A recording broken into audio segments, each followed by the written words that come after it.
Yeah, that's a key question. And maybe he might do something for the young man, but what about the rest? You know. And Ms. Mudibo, on the Daily Nation, we have a story about, the headline is "Jitters as spy lands tax job at KRA." It has to do with the controversial handover between the current boss and the previous one. And of course, we know that KRA has been facing a lot of controversy. There have been arrests of over 30 officials following some irregularities and, you know, tax evasion, cartels, and spying and corruption. So we are being told, as the head of intelligence at Times Tower, James Githingi Mburu appeared to do the right things at the right time, from busting tax evasion, cartels, and spying on corrupt staff to cyber surveillance. Now, as he prepares to take over from John Giriani, an air of uncertainty is sweeping across corridors notorious for the most eccentric corruption escapades. What is your take on this? The president is continuing a trend we have seen in recent past of fishing in the pool of intelligence officers to head critical installations in the country. True. So we've seen it with the DPP, the NIS, the EACC, and we're seeing it now with the KRA, because even though he was in the KRA system, he was in the intelligence department. And this tells me something, that one, this is a place where the president feels he can trust the people in that pool, and so he's happy to continue fishing from that pond. That is one. And secondly, it also underpins the way we are seeing the president trying to behave now. Let's look at what just happened on Madaraka Day, when he just pulled this first one on us with the notes, you know. I finished my speech, but before I sit down, we will not do the national anthem. Come here and Njoroge, do something.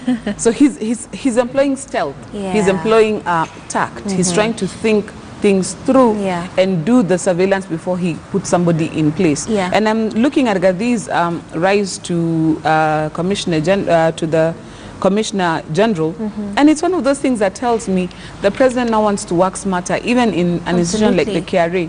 In the backdrop of the recent arrests that we've seen, it means that it's not just enough that we talk about fighting corruption. The time has come for us to employ tactics to actually get to the root of the problem. Because but the problem also with this is the optics are a little bit bad. I mean, replacing one Kikuyu with another by Kikuyu president, it's so predictable, it's almost cringeworthy. But at the same time, if I was in the president's shoes, now, tribe would be the least of my problems. It would be somebody I can trust, somebody I think who can deliver on the job. It's a little bit too early to determine what his tenure would be like. But from the little that I've read about him between yesterday and today, when we knew about his appointment, is that even in the place where he's been, is a man who's not afraid to rock the boat.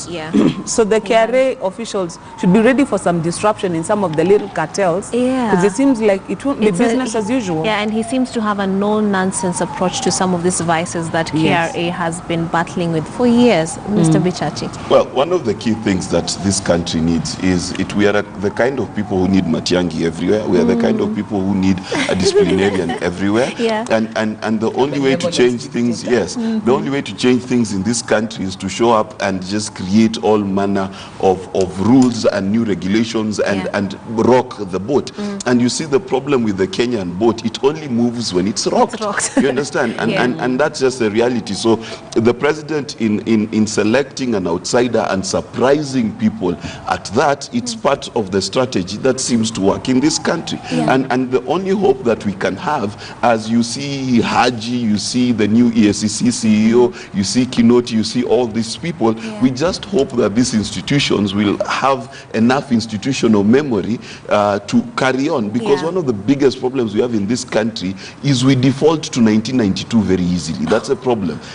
Any institution, once a great leader leaves, we go back to 1992 setting, you know, come back after lunch or the next day, you know, and that's the problem. So one of the things that I hope the president is going to address is civil service inertia.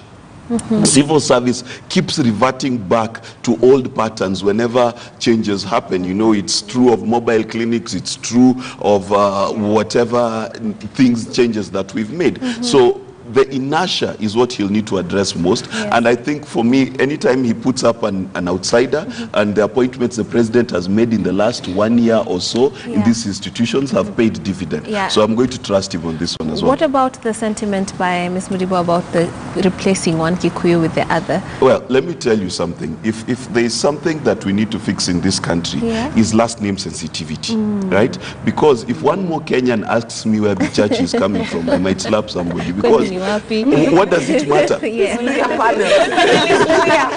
understand? And then, of course, here we have a Luya panel suddenly. You see, because you didn't notice, and that's the problem. We should get to the point where last name sensitivity ends in this country, because Kenyans want to go like, what is your idea? It is because you are a Luo. What is your idea? It's because, and we need to change that. That last name sensitivity. For me, listen, if Haji was a Kikuyu and he was delivering, I'd have no problem. Kalenjin delivering, no problem. Me, my problem is just incompetent people getting jobs because of that. That's when it's a problem. But if someone who's competent has delivered, the CBK governor, why would I have a problem? He can be called up Skontita Nyanchama, Koronga. I don't care. Very what do you think? Oh gosh, Mark, I agree in several ways, and I'll say, I don't know, for me, so I am Luya, but my mother is from the coast, and so I don't speak Luya, but I always get told that I betray. You betray the tribe. Yeah, but I do. But I always respond and say, you know what, I think I am the blessing for this country, where people look at Kenya as being Kenyan. And I would say that it's difficult to see that we're in a time where we're talking about the handshake, and whether it's real or not, the idea of the handshake or the symbolism of it is to bring the country together. Unity, but in reality, we know that that's going to be a lot harder than just symbolically shaking hands. We know that we have a problem with equity in this country. We have a problem when it comes to the actual resources and how it's dispersed, and whether it's dispersed equally. We have an issue with that. And it comes to representation when we talk about even boards to state appointments.